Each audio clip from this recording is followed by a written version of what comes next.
Greetings from the road. Well, this is another great story, but it involves more than one vehicle that has been in a family for purpose.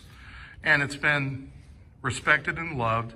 We're going to talk first about this 85 Jeep CJ, because of course we're in Texas, and what better way to start it off. So Eric's with me. Eric, tell us about this Jeep that you and your dad restored for your daughter?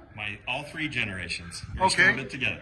All right. So this was a 1985, all original when we bought it. It was originally a 2.4 liter, 2-barrel car, and it was up in Placerville, California. And we found this for my daughter, who's now 26. At the time, she was 16 in high school. So at 16, your daughter helps you restore this along with your dad. My daughter knows how to turn every nut and bolt on this Jeep. Now, this was in California. In California, yes. Okay. And so this was her first vehicle.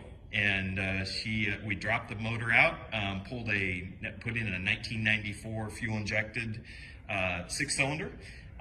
Converted everything over to a 5-speed and kept the original transfer case, upgraded the running gear, and she drove this all through high school and college and moved to Texas, and this is now staying at our place. She has a more modern vehicle to drive around day to day, and this is her forever hobby car. And I guess this is a testament to women drivers, but it doesn't look like she was ever involved in a major automobile accident. No, she was not. Okay, I'm going to back up a little bit here. We're going to move to this next car. Now, if that isn't special enough, this was Eric's car when he was 17. This was his second car. His first car was what, a Toyota? 1978 Toyota. And he didn't keep that one. Yep. Tell us about this El Camino. Now, walk with me here. Sure. This is a special car. You bought this when you were how old? 17. And that's 34 years ago? 34 years ago. Okay, so what did you do to this car to restore it? So when we bought this, it was all in primer, but still had the original 283 with a factory 4-speed. So we stripped it all down, painted it the first time. My dad and I painted it together, original lacquer paint. And this was again in California. In California, yes. And we pulled the motor, rebuilt the motor, my dad and I also. Okay, we're going to walk over here and show you the motor. Yep. And then in about 1992, we stripped it all down and had it professionally painted with a lacquer paint job back then too. And then just about a year before I was ready to move to Texas, I was out driving it, and the fan came off the water pump into the radiator. Carnage. And the head was leaking a little bit down through the valve guides and stuff, so we decided to strip it down and redo the motor for the second time.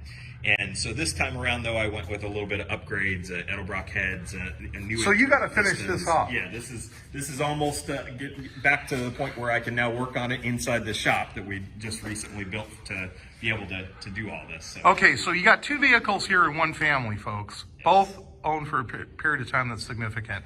So what I'm going to do is pan around here, and then I'm going to walk outside. And we're not going to get into it in depth, but here's the next video coming up, and tell us what we're looking at.